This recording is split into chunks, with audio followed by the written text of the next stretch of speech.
प्रणाम बंधुओं, आप सभी के लिए नमन बंदन। आप सभी दर्शकों का हार्दिक स्वागत अभिनंदन है हमारे YouTube चैनल भक्ति ज्ञान माला में।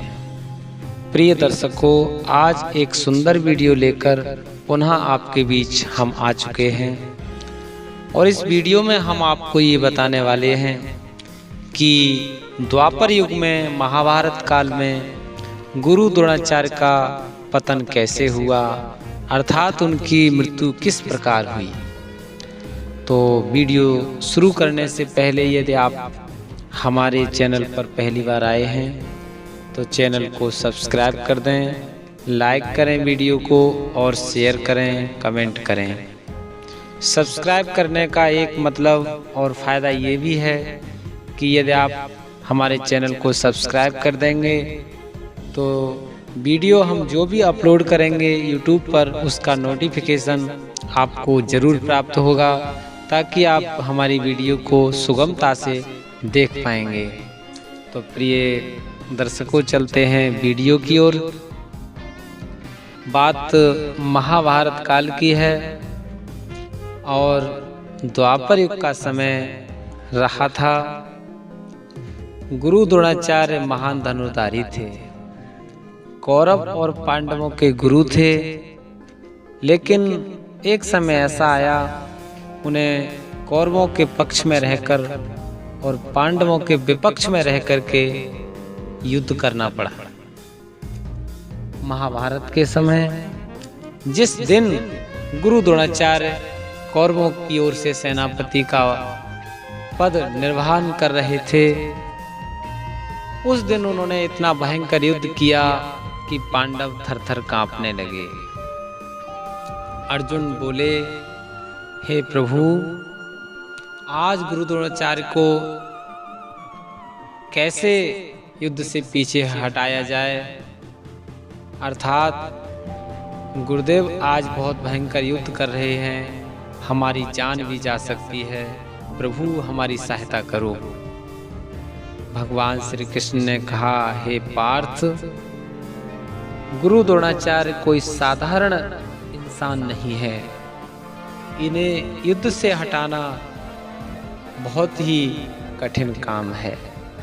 फिर भी ये युद्ध से तब तक नहीं पीछे हट सकते जब तक कोई अप्रिय समाचार इन्हें सुनने को न मिल पाए, अर्थात कोई अप्रिय समाचार, कोई दुख भरा समाचार इन्हें सुनने को न मिले, तब तक ये युद्ध से पीछे नहीं हटेंगे।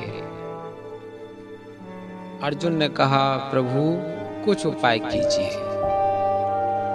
श्री कृष्ण ने अपनी माया दिखाई और भीम को बुला करके अश्वत्थामा नाम का हाथी भीम के हाथों मरवा दिया और ये घोषणा करा दी भीम के द्वारा कि मैंने अश्वत्थामा मारा दिया, अश्वत्थामा मार दिया।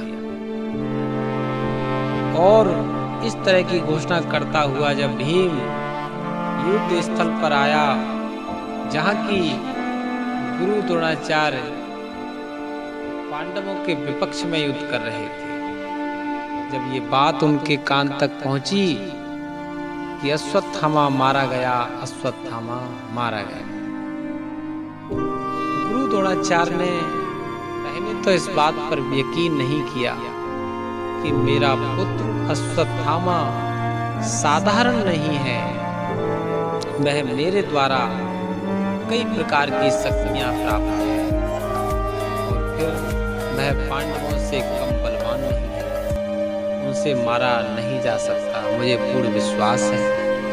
फिर भी युधिष्ठिर इस बात को कह दे तो मैं सत्य समझ सकता हूं, क्योंकि युधिष्ठिर धर्मराज हैं, वो कभी झूठ नहीं बोलते। भगवान युधिष्ठिर को गुरु द्रोणाचार्य के पास ले गए और कहा, युधिष्ठिर से कह दो अश्वत्थामा मारा गया। प्रिय दर्शकों, युधिष्ठिर ने अपने संपूर्ण जीवन में कभी झूठ नहीं बोला था, लेकिन आज वह झूठ बोलते बोलते आखिर सच बोल ही गए। उन्होंने कहा, अश्वत्थामा हतो नरो वा कुंजरो, अर्थात अश्वत्थामा मारा गया किंतु हाथी। प्रिय भक्तों, जब यह बात युधिष्ठिर ने कही कि अश्वत्थामा मारा गया किंतु हाथी, अश्वत्थामा मारा गया, यह शब्द गुरु द्रोणाचार्य ने भली प्रकार सुन लिए थे, लेकिन किंतु हाथी शब्द जैसे ही युधिष्ठिर ने बोला कि यह शब्द गुरु द्रोणाचार्य सुने, उससे पहले प्रभु ने शंख बजा दिया और बाद के शब्द किंतु हाथी गुरु द्रोणाचार्य नहीं सुन पाए और उन्होंने विश्वास कर लिया कि मेरा पुत्र मारा गया।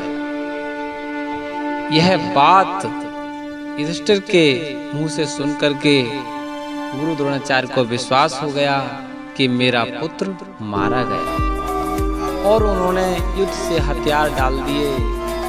तत्काल धृष्टद्युम्न ने आकर के उनका सर काट दिया। इस प्रकार गुरु द्रोणाचार्य का युद्ध में पतन हुआ, उनकी मृत्यु हुई। उनकी मृत्यु का एक कारण और भी है कि एक गुरु को यह नहीं चाहिए कि वह शिष्यों से पक्षपात करे। गुरु के लिए सारे शिष्य एक समान होने चाहिए, तभी उसकी गुरुता महान कहलाती है। एक समय था एकलव्य भी उनके पास शिष्य बनने की जिज्ञासा लेकर गया था, लेकिन गुरु द्रोणाचार्य ने उसको अपना शिष्य नहीं बनाया। फिर भी उसने अपनी जिज्ञासा और उम्मीद को कम नहीं किया। आकर के मिट्टी की उनकी ही प्रतिमा बना करके और उसके समक्ष अभ्यास करता था। एक समय ऐसा आया कि वह अर्जुन से भी महान धनुर्धारी बना, क्योंकि अर्जुन को पहले ही गुरुदेव वरदान दे चुके थे कि तुझसे ज्यादा महान धनुर्धारी कोई नहीं होगा पार्थ। लेकिन देखा कि एकलव्य तो मुझसे भी ज्यादा महान धनुर्धारी बन गया।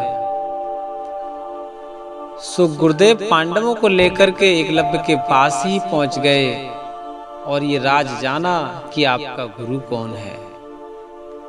निसंकोच एकलव्य ने कह दिया कि गुरु द्रोणाचार्य मेरे गुरु हैं, क्योंकि गुरु द्रोणाचार्य तो हम ही हैं। गुरु द्रोणाचार्य ने कहा कि हे पुत्र, जब हम ही आपके गुरु हैं तो आज हमें गुरु दक्षिणा दो। एकलव्य बड़ा दानी भी था। उसने कहा, हे गुरुदेव, आप जो मांगोगे वह मैं आपको अर्पण करूंगा, अर्थात दे दूंगा। गुरु द्रोणाचार्य ने कहा, हे पुत्र, हमें अपने दाहिने हाथ का अंगूठा दान में दो। एकलव्य इतना महान दानी था और शिष्यता उसके रग रग में समाई थी। उसने निसंकोच अपने दाएं हाथ का अंगूठा गुरुदेव को सौंप दिया, काट कर दे दिया। ये कहीं धर्म नीति नहीं कहती कि गुरु किसी शिष्य के अंग का दान मांगे, लेकिन ऐसे सिद्धांतों के आधार पर, ऐसे कारणों के आधार पर गुरु अपनी महत्ता को न समझते हुए शिष्यों के साथ भेदभाव नीति का बर्ताव बरतते हैं, उनका एक दिन पतन होना निश्चित है। प्रिय दर्शकों, आपको कैसा लगा ये वीडियो? यदि आपको वीडियो पसंद आया हो तो पुनः आपको बता दें, हमारे चैनल भक्ति ज्ञान माला को आप अवश्य सब्सक्राइब करें। इसी प्रकार की सुंदर आध्यात्मिक वीडियो लेकर के हम पुनः उपस्थित होंगे। तब तक के लिए